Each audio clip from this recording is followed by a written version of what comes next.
Paldo or Baldog. Noong unang panahon, sa isang barangay na mas kilala sa bentahan ng turon kaysa sa mall, may isang alamat tungkol sa mahiwagang Union Arena Cards.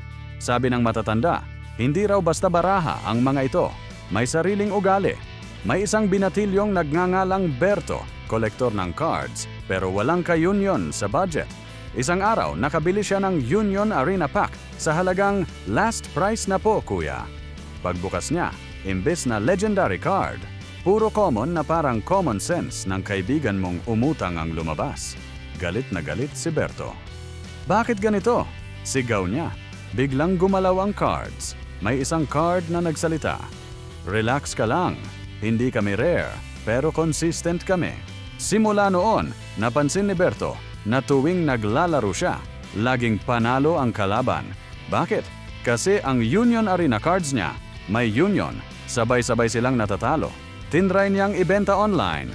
Rush sale, slightly used, emotionally damaged. Pero walang bumibili.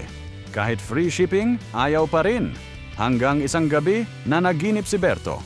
Nagpakita ang espiritu ng Union Arena at sinabi, "Anak, hindi sa rarity nasusukat ang halaga ng card, kundi sa tibay ng loob mo sa pagbubukas ng pack." Pagkagising niya, tinanggap niya ang kapalaran.